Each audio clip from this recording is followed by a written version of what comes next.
Bismillahir Rahmanir Rahim. Assalamu alaikum wa rahmatullahi wa barakatuh. Welcome back, everyone, to the Ilm Feed podcast. I'm your host, Shabbir Hassan. Hope you're all doing well. And of course, we have Ramadan literally now around the corner. So can't wait, looking forward to it. Today's episode, we are going to focus a little bit on Ramadan. Of course, we're going to keep it within the theme itself. Got a very special guest joining us as well for the first time on the podcast, a lot more local to us this time, alhamdulillah. He's a doctor, he's a scholar, mashallah. You may have seen him on Islam channel. He's busy always answering lots of questions on Instagram as well.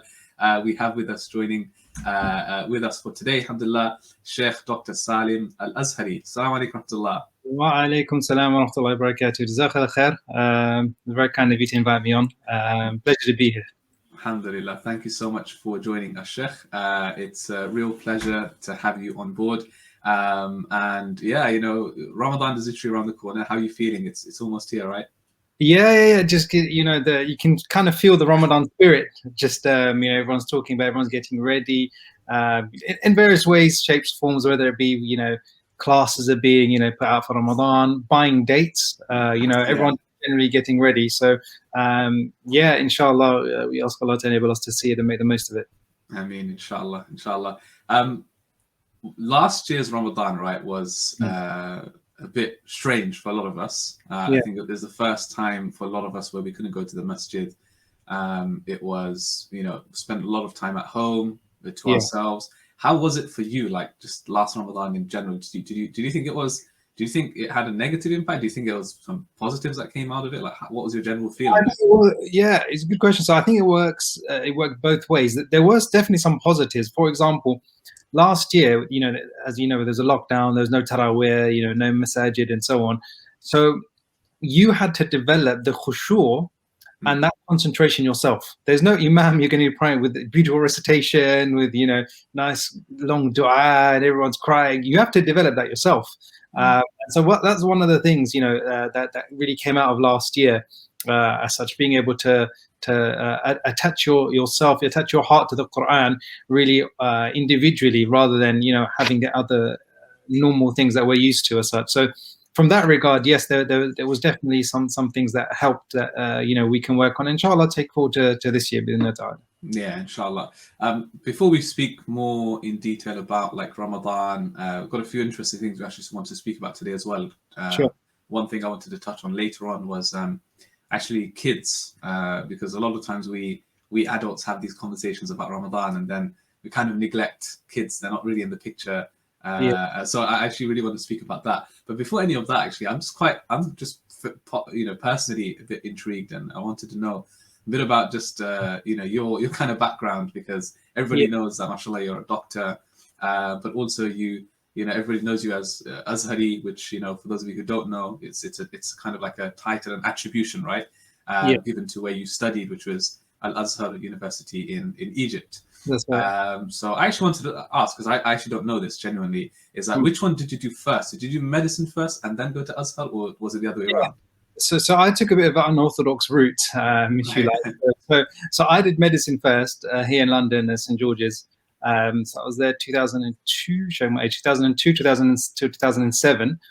I wanted to go abroad to study, to learn more about Islam. But what happened was, medicine's a 5-year degree, and I felt if I couldn't leave like halfway through after 2-3 years. I thought if I leave after 2-3 years, I'm never going to come back to medicine, and I thought it wasn't right that Allah had given me the opportunity. So I thought, let me finish my medical degree first. So I finished a medical degree. Then I realized, you have to do, it's like a pre-registration. So I was another year, 2 years essentially. Did that here, alhamdulillah, in South London, and then I went to Egypt. I was there for 7 years until 2016. So initially, the normal stuff everyone does, we go learn, Quran, Arabic, and so on. Then I went into what's known as a Thanawiyah. So over there in Azhar, they have this system where before you can get into the university, you have to do their equivalent of A-levels, essentially. Right. Set of exams that you have to do. So alhamdulillah, I did those. Then went to the university for 4 years, Faculty of Sharia. And then I came back here. And then when I came back here, obviously I was out of medicine now for 7 years or so. So then I worked a little bit in A&E, just to make sure, everything, I still had everything going on. I still knew what I was doing and so on. And my competencies were still there. And then after that, then I went into GP training. So alhamdulillah, I'm working as a GP at the moment. Alhamdulillah. So that's a good solid, like, what, 14 years like straight that you were like studying almost full time. Like I've been studying since I was like 3 years old. Yeah, every year's been exams. It's like the first year I have exams. There's always exams going on. Yeah, I can imagine every year you've got exams, you've got that stress, you've got that pressure, and we're talking like medicine, which obviously is no joke, and then going into something as intensive as like Islamic study. What did you specialize in, by the way, in Azhar? Fiqh. So fiqh, yeah. Fiqh was wow. Okay, wow. But did you just find like they were like just two opposite ends of the spectrum, like studying medicine and then going into like fiqh? Like, how did you find that? Yeah, no, I mean, I had a bit of a background, although not formally, in terms of Islamic kind of study before I went to Azhar, which helped a lot because there were a lot of other people who were there in my year and so on who didn't have a bit of a foundation in Islamic studies, Arabic or Quran and so on. So that definitely helped. I think also with the medical kind of angle as well, in terms of, like I said, there is a lot of exams, there's a lot of studying. So I was kind of used to that mindset of, there's exams, you just have to sit there and study for it, essentially. So I was kind of used to that kind of angle. So it did help in many regards. Yeah, interesting. So, like that, because a lot of people, they would say, right, that it's either or, like, it's either you study medicine, something like medicine, you specialize, and, that takes so many years of your life. Or it's, you can go down the route and become, a student of knowledge, full-time kind of studying. So you kind of did both. And you know, when you, we're not going to give away your age, or you didn't mention any of that, but like when you started studying in Azhar, you weren't like a 18, 19-year-old, right? You had finished medicine. Yeah, no. I was, when did I get teacher? When I was 25, I think. 26, around there. It was a long time ago. You graduated basically in your 30s, right? Yes. So what I'm saying is not that we put any age limit on studying. No, I was 31, 32, I think. Yeah. So we don't put any age on studying, but from the kind of, I don't know how to say it, but like the kind of normal, societal kind of route is, you start early, you kind of finish early, and then you set your path, right? That's right. You graduated in your 30s, and for some people hearing that, they're like, wow, that's a late bloomer, I think they call it, right? Yeah. In that sense. So was that a struggle for you? Was that different? When I was studying over there, to be honest, when I was coming back here, I wouldn't mention the TV channels, but I was actually doing the Q&A live on TV in my 20s. So even before I had completely graduated over there, I said I had a bit of a background. So that definitely helped from that regard. But it also, what I did find is that being a little bit older than like an 18-year-old who's going straight to university, the average 18-year-old is going straight there. Also, just in terms of experience, in terms of being able to, particularly, here in the UK, I'll give you an example. Here in the UK, we've got a number of differences of opinions, a number of different people with different backgrounds, a number of people follow different madhabs and so on. And because I'd already been exposed to all of that, in terms of studying, it really does help, for you to be able to understand the issues and also to be able to relate to people when you're giving answers and so on. Whereas without that kind of experience, then it takes time. As they say, there's no substitute for experience. Just one of those things that takes time. Yeah, there were a lot of things, alhamdulillah, that were blessings. Yeah, no, I think I agree. Like being a bit more mature, kind of thing, having a grasp of other things, and then going into studying. I think that gives you an edge. I think definitely, especially when you've gone through something as like kind of rigorous and intensive as like medicine. Like you kind of trained yourself to like be in full study mode, as opposed to being thrown into it like as an 18-year-old. Like, where do I go? So I think you kind of were in that mode or that zone, if you want to call it. Going into like your Azhar days. That's actually really interesting. So coming back to the point I was making earlier basically was the either or kind of thing, right? Like either become a doctor, lawyer, whatever, or you're a scholar. But you kind of, alhamdulillah, you managed to do both, balance both, and you've shown that you can actually go down that route. So how do you, now that you've done both, How do you kind of juggle that now? I mean, you said you're a GP, but at the same time, you clearly got a lot of, you know, quote unquote sheikh duties, you know, khutbahs, you know, talks and so on. So like, how are you juggling both right now? With great difficulties, honest answer. It's hard. It's hard to be completely honest with you. And you know, I think that when I was thinking about studying, and so I think one of the key things really for anyone that's studying is, what is your end aim? What do you want to be? What do you want to use that study for? So, for example, if you want to be somebody that's giving Jummah khutbahs, for as an example, right? You don't necessarily need to go abroad for 15, 20, 30 years to study to be able to give a Jummah khutbah. So it comes down to essentially, where do you want to go? What do you want to be? And that kind of will really help shape the decision in terms of which line you want to go. Do you want to go down the medical field? Do you want to go down, I don't know, any other type of field that we normally, you know, one normally studies here in the UK, or do you want to go down a bit more of an Islamic field?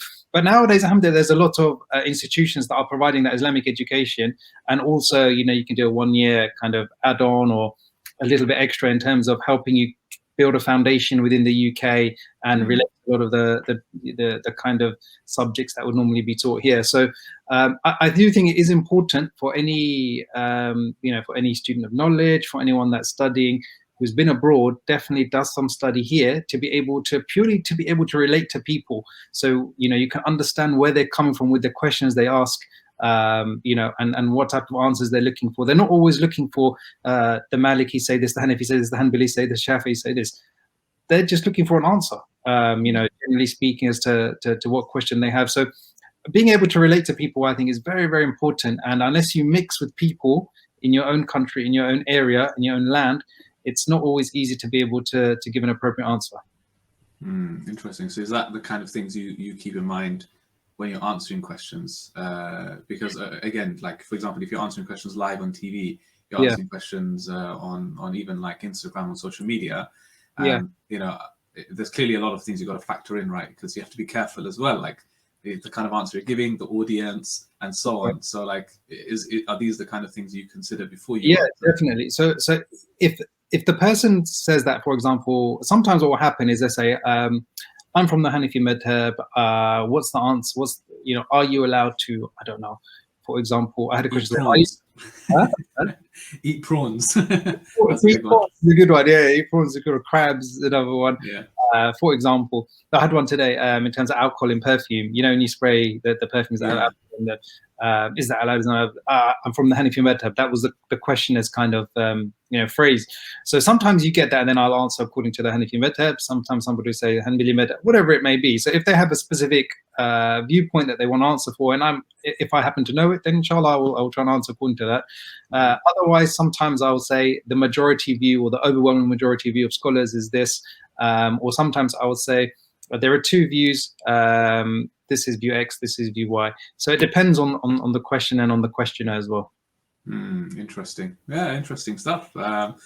You know, that it's good to know these things, I think, alhamdulillah. And you know, going into like your work in the medical profession, obviously we've had COVID, you know, ongoing for the past year or so. I guess that's another challenge, right, that you've probably been having as a healthcare professional. Have you been finding that just as a GP, and has it been quite overwhelming? I mean, it's different because now everything's on phone, you know, phone videos, pictures, which we never really used before. Everything was kind of face-to-face interaction. So it's different, but I think we're kind of used to it now, alhamdulillah. And particularly where we are now in the situation, it's a lot different to a year ago when it was all new. We didn't know what the virus was essentially when it first came out and so on. But now we have a lot more information, vaccines and so on. So yeah, I mean, from that angle, I think we're kind of getting used to the situation as it is now, really. Yeah. Has there ever been a point where, I don't know, like, you know, do you see these two duties as two separate things? So you've got like when you're a GP, you've got your GP hat on. Then when you're a sheikh, you've got your sheikh hat on. Have they ever mixed at any point in time? Yeah, they do. So I often do get sometimes questions, medical, like kind of fiqh related questions. For example, common one, a sister will say, I'm bleeding for X amount of days. You know, what does this, you know, or in terms of prayer, fasting, whatever the situation may be. I had one the other day. I'm due for my second COVID vaccine in Ramadan. Does that break my fast? So there's often a bit of overlap between the two. And one of the good things about Azhar was that in Azhar we had specific kind of modules is the word I'm looking for. Specific modules, for example, on relative or comparative, not comparative, but day-to-day fiqh, basically. So, for example, things like organ donation. So it was really good from that. Contemporary, that's the word I'm looking for. Yeah. So we had a specific contemporary fiqh module which we do every year. So that really was very helpful as well in terms of shaping the things. And one of the other good things about Azhar was that it did teach you the different viewpoints from different schools of thought. So you're not just primarily focused on one angle, but it helps to expand your brain, expand your knowledge. And like I said, when you come to the UK and it's a melting pot of different backgrounds, it'll be from Asia, Africa, from Arab backgrounds, wherever they may be, or new Muslims, for example, having that understanding of the different viewpoints really does help shape your answer. And coming back to the question, Sheikh, so COVID vaccines during fasting, we might as well just answer that now that you mentioned it, because it's relevant to a lot of people this year. What do you normally advise? Yeah, it's intramuscular injection. It's fine, doesn't break your fast. No problem with it, inshallah. Inshallah. Perfect. So that leads us into Ramadan then this year, which it's going to be, I think inshallah it's going to be different. We will have some access to mosques and so on, right? So compared to last year, there's definitely an improvement in that end. Hopefully, right? Bit more of a community feel, let's just say. So it's going to be different. But there's always still, you can never be 100% prepared for Ramadan as much as you try. There's always going to be more that we can do. But since we're almost there now, what would you advise at this stage? What's like the key, the most important things to keep in your mind going into Ramadan and throughout Ramadan? What would you normally advise? So I normally advise two aspects to focus on. One is to focus on your relationship with Allah subhanahu wa ta'ala, and that is proportional to your relationship with his book, the Quran. That's clear. That's, there's no, we're not going to go into difference of opinion on that one. That's clear. Yeah. The second one is to focus on your relationship with the creation. So number one is your relationship with the creator, Allah subhanahu wa ta'ala. The second one is with the creation, meaning the people around you. Why? Because when the Quran, it touches your heart internally, externally, we should change as people. We should be a better son, a better daughter, a better father, a better mother, a better husband, a better wife, a better member of our masjid, a better member of our community, of society. That's how the Quran, the effect of the Quran is supposed to, change us when it really affects our hearts. And, Allah mentions the Quran, for example, وَالَّذِي نَزَّلَ مِنَ السَّمَاءِ مَاءً. So Allah says, He gives the example of water or rain. Okay, and in the Quran, as you know, when rain is mentioned, sometimes it can refer to revelation or the Quran, or sometimes close afterwards it will refer to the Quran or dhikr. And so when Allah gives the example of rain coming down and it gives life to the dead earth, what does this mean? The Quran came down from the skies, just as revelation, just as rain came down. And just as rain, it gives life to the dead earth, the Quran gives life and light to the dead heart. Now, when you have the rain, that the dead soil that you have, you've got the rain coming on top of it now. Externally, what happens? Externally, you have the plants, the trees, the flowers. Things start to grow externally now. Similarly, for us, when the Quran goes internally, externally, we should change as people. We should be better in terms of our character, in terms of the things we say, the way we say things, generally as people. So, that's the effect of the Quran. That's, the two key things I always mention, I always like to focus on. Because, for example, when it's Maghrib time and it's dark and you switch the light on in your house, for example, in the corridor, somebody outside, when they're walking by, they will see a light or they'll see a shadow. Okay. They will see that there's, that there's an effect going on there. They will see that you've changed. So, or change something about you anyway because of the light. So similarly, in the month of Ramadan, we should be changing as people. And that's one of the other ways in which we can look at if we are benefiting from the month of Ramadan. Interesting. So what would be some examples of that? I mean, you mentioned that obviously, directly speaking, it would be family, right? You've got you start at home, as they say, charity begins at home. So, being better towards your family members and so on. But how would that manifest beyond family, for example? Would that be in the form of like good manners towards people? It's developing your character. Like, what would you say? No, I think it's all of that, and it comes back to, reminds me of the hadith of Prophet sallallahu alaihi wasallam, where he said that just paraphrasing the hadith, effectively, that the best of people are those that are most beneficial to others. And when we help people, we help others, Allah subhanahu wa ta'ala will help us. We know the hadith in Sahih Muslim where the Prophet said, "Man nafasa an mu'min," whoever removes a difficulty from somebody, Allah will remove a difficulty from you in this life and in the next. So it's about helping others as well. That's a key aspect, whether that be, I don't know, with your time, whether that be, for example, giving somebody food, for example, for iftar. We know the hadith of Prophet ﷺ where you know, when you feed somebody or give them food for iftar, you get the reward of their fast. So, you know, many ways in terms of that angle, but a key thing is really helping others, you know, wanting good for others, looking out for others, in any way, shape or form that you can really within this month in particular. Interesting. So throughout the month of Ramadan, I mean, one thing that I always find is the first few days, great in masjid, is packed, and you know, everybody's on it, everybody's like, you know, super like just going for it, and then there's always this dip, right, you know, towards the middle, and everyone kind of is like zoned out now, they're not really feeling it. And obviously, come towards the end, Laylatul Qadr. Okay, let's go again. Let's try. How do you avoid that? I mean, is it avoidable in the first place, or is it just human nature that we're just gonna get fatigued, or is there a way of just being consistent? Like, what's your advice there? It's a very good point, and it's what I like to call is the trampoline effect. So what happens is, from the beginning of Ramadan, like a trampoline, you jump up and everyone's iman is high, everyone's praying together, fasting together. You know, maybe not meeting together, but in some way, shape, or form. You see people in the masjid for tarawih you've never seen for like months. You know, that vibe is there. And then after a few days, like you rightly said, there's inevitably a bit of a dip.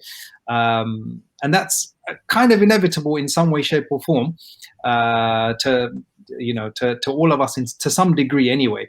But there are certain ways in which we can help avoid it or minimize it as such. So one of the things we can do is really have a set of aims or set of goals for Ramadan. So break Ramadan up into, I don't know if you want a weekly basis or every 10 days, for example, and have a certain goal that you want to achieve by this 10 days. So I want to read X amount of Quran. I want to attend X lectures, whatever it may be, or listen to X, you know, series or podcasts or whatever it may be.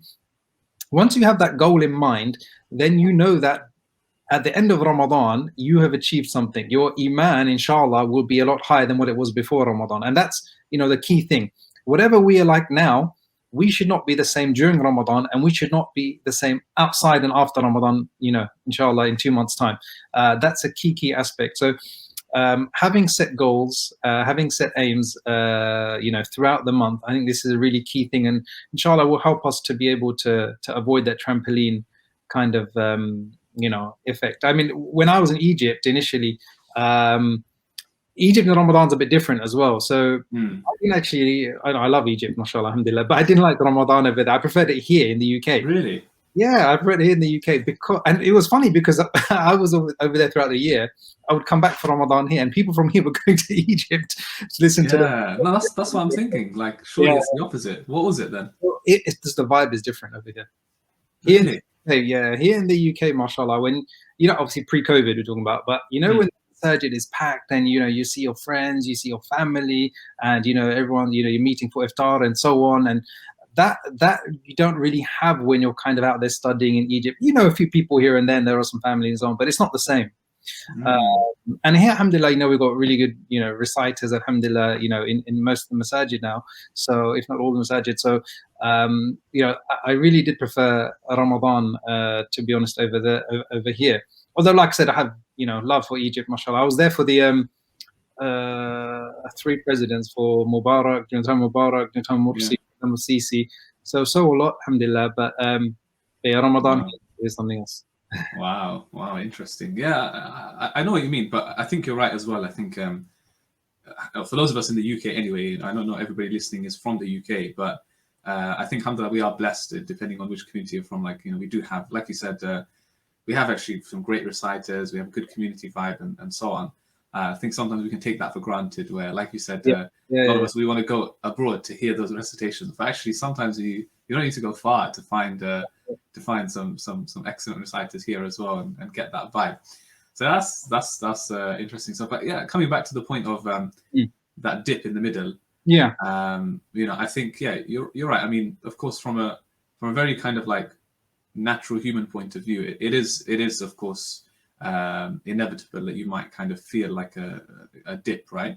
Yeah. But it's still possible. I think, you know, when it comes to progressing in Ramadan, a lot of us we go with like speed. So we think like, okay, the quicker I can do things, then the better it is, the more reward I'm going to get. It's all about speed. So like, oh, let me get a khatam in within the first, you know, week or 10 days.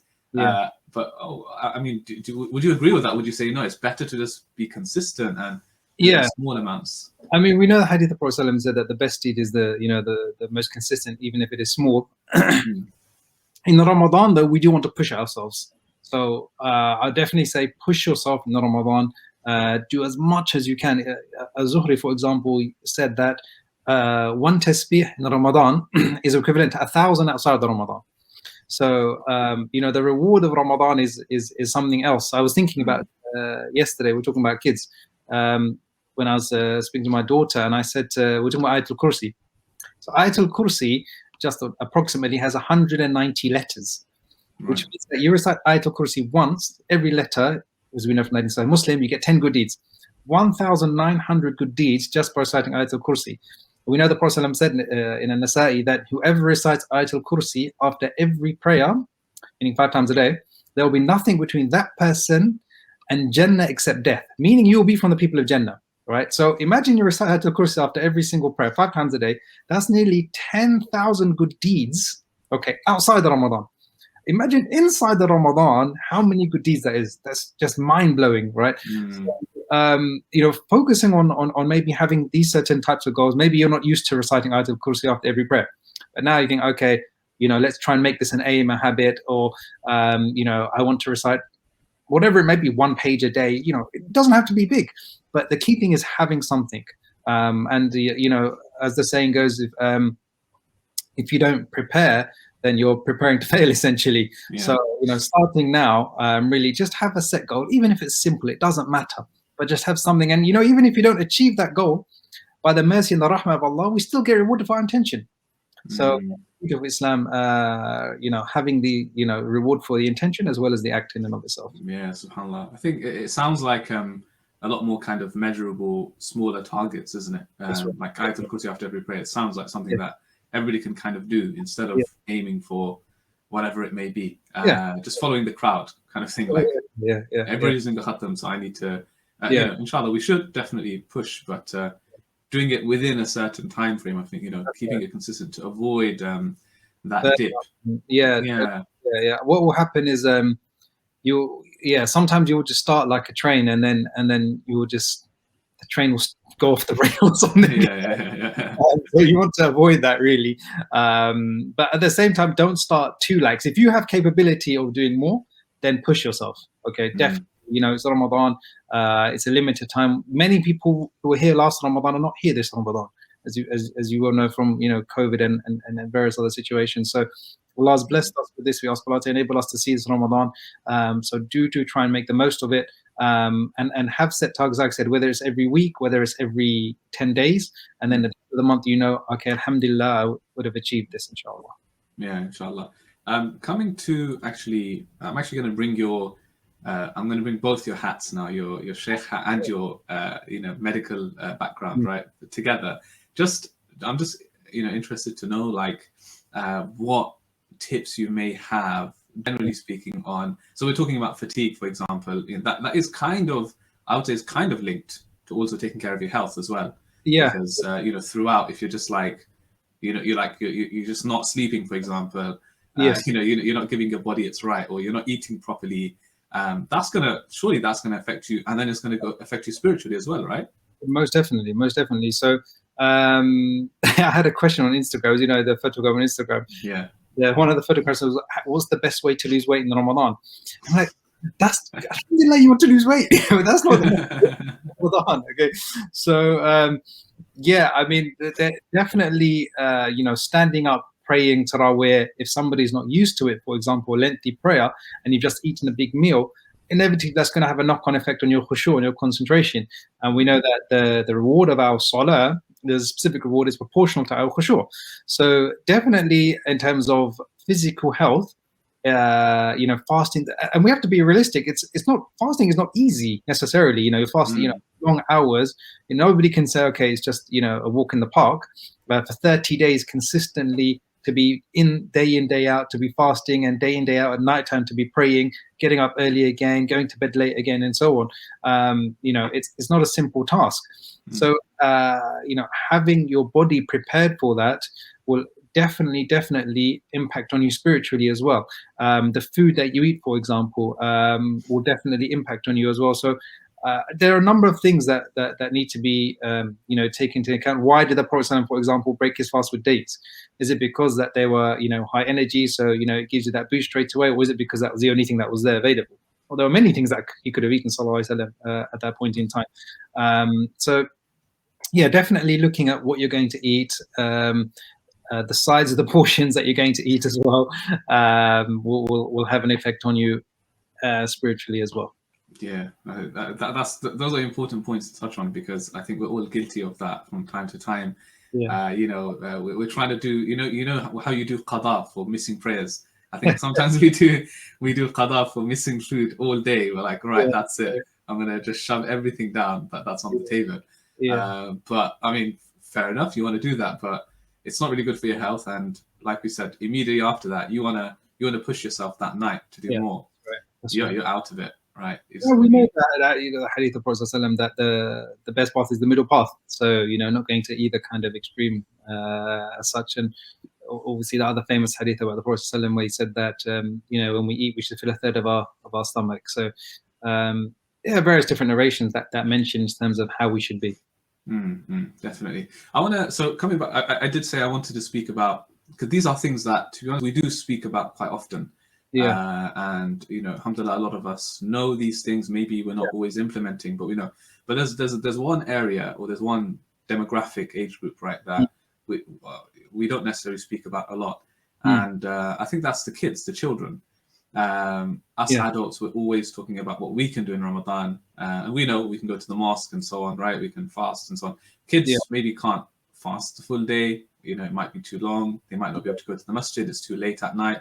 So how do you, especially living in like the West, for example, you don't live in a Muslim country, you don't have that kind of identity. I mean, we all know when it comes to Christmas time here, when it comes to Easter time, for example, when it comes to any other time, kids know, right? And they kind of get that vibe. But when it comes to Ramadan, starting from the home, what would you advise to parents, to older siblings, whoever it may be, uncles, aunties, to do for their kids? I think that's a really important one. Yeah, I think the key thing is we need to make Ramadan something enjoyable for the kids, and we need to take that responsibility on our shoulders. It is our responsibility to build the love of the book of Allah subhanahu wa ta'ala, of the Quran, of this month of Ramadan into their hearts, and instill the love of Allah into their hearts. That's really our responsibility. I had a question on Fatwagram the other day. Somebody said, are we allowed to do Ramadan calendars for our kids? That you get chocolates. Yeah. Countdowns or that kind of. Yes, you are. What's wrong with that? There's you're not producing a new act of worship. You're doing something enjoyable, fun, relatable to your kids, and we should, and we really need to make it relatable and fun. And so that's there are various ways in which we can do it. I mean, one of the ways, is that I'm kind of doing some series in terms of my own family, my own kids. Relating to the Quran and Ramadan, and this new one is called Juz by Juz Stories. So each day we're going through a new story from each Juz, and really just short episodes. You don't want something too long, you don't want something too lengthy, but just being able to relate to your children, using relatable examples when you're discussing things with your children. And the other thing, of course, is children will reflect what you do. If they see you having a good relationship with the Quran, if they see you praying, if they see you sitting down and listening to a lecture, if they see you picking up the Quran and reading it, they will learn and they will do the same. When you pray, for example, and you're praying, and maybe you have a young kid, and that young kid, maybe he's year, 2 years, 3 years, they will come and they will start jumping on your back, or they will say, when you're in sujood, or they will start imitating how you pray. You haven't told them to imitate how you pray, but they've seen you do it, and they will start copying, and subconsciously that has an effect on their hearts. So, you know, the way we are as parents, you know, will definitely have an impact in terms of our children. Would you say it's important to, like, I think that's a great point you mentioned, just your own example at home, you're setting that environment. So we know that the environment at home is really important. But even, like, you know, just as kids grow up, you know, you want them to kind of connect more. So for example, like taking them to the masjid with you, you know, teaching them a bit about Ramadan, you know, whatever it may be, getting them to fast even, like, I don't know, a few hours, for example, right? Waking up at suhoor time if possible, you know, things like that. I do think that's also quite important to build that identity. Most definitely. I mean, even so, my kids, so for example, Abdullah, he's 6. So he's like, oh, wake me up for suhoor, you know, wake me up for fajr, you know, he sees it as fun. They see it as fun. They say, oh, get some food out of it as well. It's a midnight feast. They enjoy it. They really enjoy it. Or staying up for iftar, and then for that particular iftar, you may be, I don't know, you have a milkshake or whatever it is that your children like. Okay, something healthy, obviously, but something fun that they enjoy. So whatever it is, but make it fun for them. Okay, you don't want to sit there and then you're having your samosas and you're having this and that, and they don't like that. Okay, you want to make it relatable to them. So definitely, you know, maybe have it as a goal. Say, for example, say to your children, you know, let's have a plan on Saturday night, for example. You can stay up for iftar, or I'll get you up for suhoor, or something along those lines, and reward them as well. Rewarding is key in terms of, you know, even from the Sunnah of the Prophet ﷺ, how he would deal with children, how he would relate to children. You know, he would ask them about the famous narration about the brother of Anas ibn Malik. He would ask about his little pet bird. Imagine the busiest person probably ever in humanity, a leader of the ummah, you know, the last ever prophet sent by Allah subhanahu wa ta'ala, sent with the best of books, the Quran. He's asking a little boy, how is your pet bird? So really taking, you know, an interest in the things that they do, and rewarding them for the things that they do as well, something very important. So you can make it fun without a shadow of a doubt.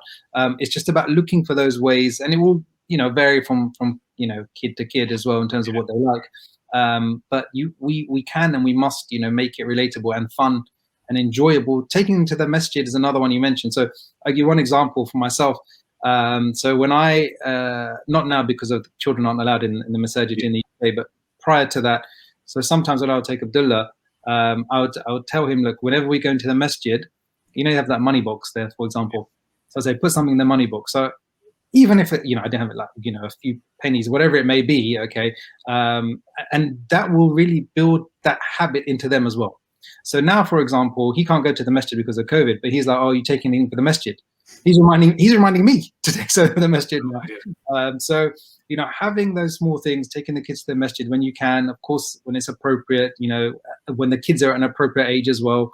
So a number of factors to consider, but it will really build the love of Allah into their hearts. Yeah, I think making it fun was really, you know, I think that statement stands out to me. Again, when it comes to religion, a lot of us can be very kind of serious, you know, even when it comes to kids, they're like, no, you know, don't disturb me now, you go do your thing, right? And then but then what we're doing at the same time, of course, you know, there needs to be that balance, but what we're doing in that process is we're not letting the kids experience any of it. We're just like, no, it's my time to worship now. You go away, you know, I'm not going to take you to the masjid, you're just disturbing and so on.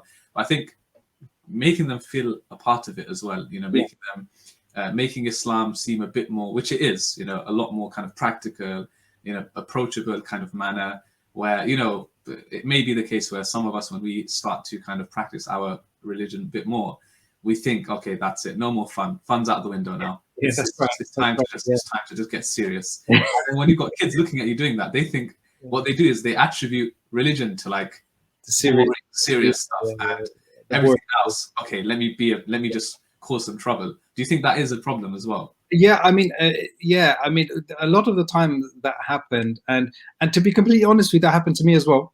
In terms of when I was first studying and things like that, because you're in the zone of just books and things like that, and really can you can just become this boring, serious person as such. But Islam is not like that. Islam is not just books.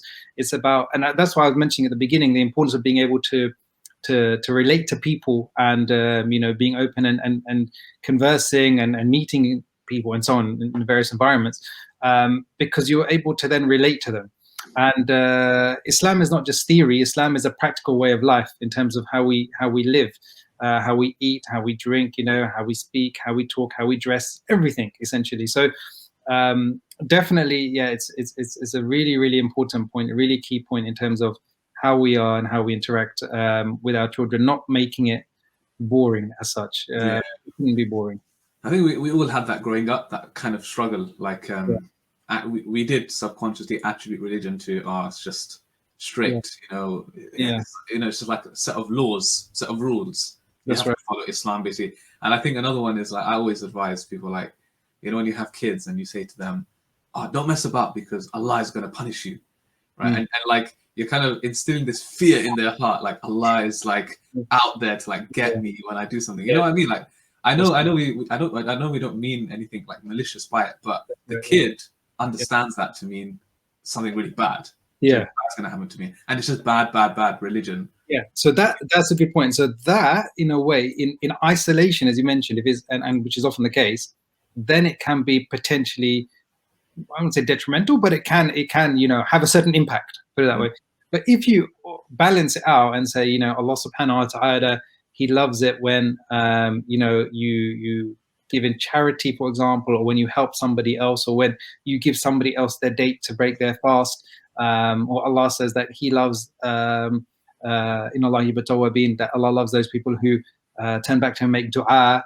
So that's why we make dua before Maghrib. So as long as we balance it out and give them a fair kind of understanding, then that's a key point from it. Yeah, inshallah. Let's we're coming to the end, so I wanted to conclude by just asking you, generally speaking, what are, coming back to a more practical point, to kind of summarize everything we've spoken about, is what are you, Shaykh Saalim, the Azharis, what's the 3 focus areas for you this Ramadan that you're going to be doing, and that all of us can inshallah try to implement and learn from?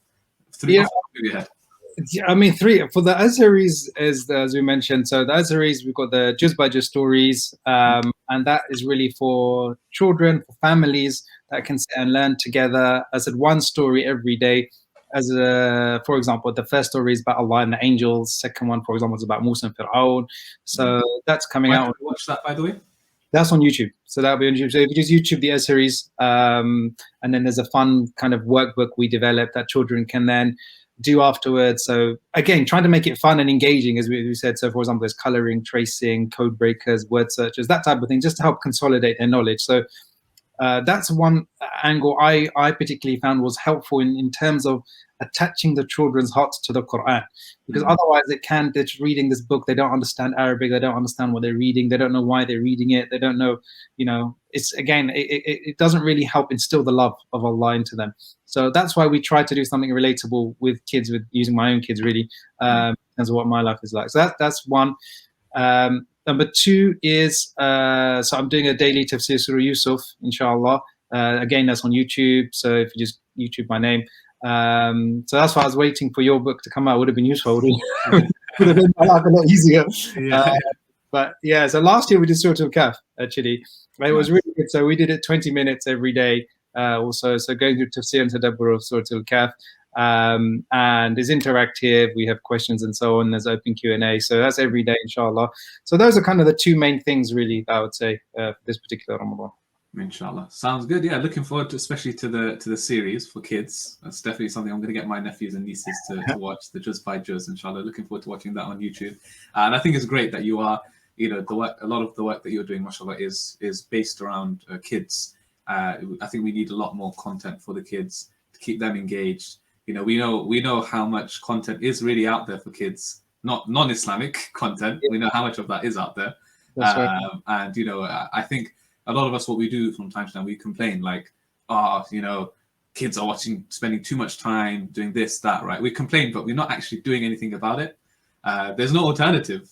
So like, this is the thing. Yeah, I totally agree. I mean, this is what, so with my own kids, I was like, okay, nowadays kids are into TV, technology, should I say, not necessarily TV, mobile phones, apps, whatever it may be. What is there out there for kids of kind of age from, say, I don't know, 3 to 10 or so? And there really is, there's cartoons and animation, mashallah, excellent, and we need more of them. But in terms of real life kids, like you have, for example, in a kind of non-Islamic sphere, real life kids who are on TV and they're doing their own series or programs, whatever it is, we don't have that. So really it was just, and it started off as a pilot, and alhamdulillah, it's grown. So really just trying to make it relatable, that so other kids can see what children here are doing or trying, and they make mistakes, and chicks make mistakes, and they say funny things. And for example, they will tell you how I ate all the Eid cake, which I didn't do, by the way, but they'll tell you all funny things.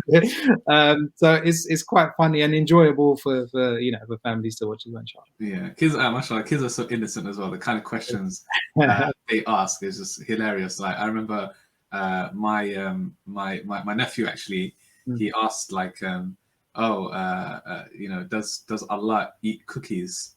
It's like such a random question, like, does Allah like cookies? Yeah. Because obviously he must have just had cookies, right? And that's what's on his mind. And then, whatever. So I was like, like that's actually a challenge to answer these questions. Yeah.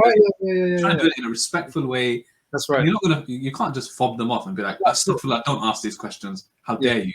But you got to answer. So I was just like, why do you eat cookies for? He's like, yeah, I eat cookies because it's nice. And I was like, why do you eat food for? Because I need food to keep me healthy and strong. And I was like, does Allah need to eat and keep healthy and strong? Isn't Allah already the strongest? He's like, yeah, you're right. This is, you kind of understood. Allah doesn't need cookies because he doesn't need food. And I think that is a challenge, right, with kids to answer their questions and to not just say go away, basically. Right? Yeah, and I can't say go away to them when on the camera as well.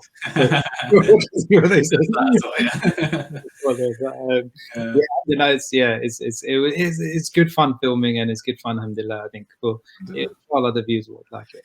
Inshallah. Jazakumullah khair, Shaykh, for your time, honestly. Really appreciate it. I think it was great. We had some great discussions today, and like I said, looking forward to the series. And keep us in your du'as and prayers throughout Ramadan, inshallah. And to our viewers and listeners, thank you once again for tuning in to the Ilm Feed podcast. Hope you enjoyed our discussions today with Shaykh Saalim, and we're really looking forward to Ramadan with the whole Ilm Feed family. I know you're all in different parts of the world, and I hope, inshallah, that this Ramadan is the best one yet for all of you, inshallah. May Allah subhanahu wa ta'ala bless you all. Thank you so much. Subscribe to our channel. Keep an eye out for new content coming this Ramadan from Ilm Feed as well. But for now, from myself, Shabbir, from Shaykh Saalim, we'll see you next time, inshallah. Take care. Assalamu alaikum wa rahmatullahi wa barakatuh.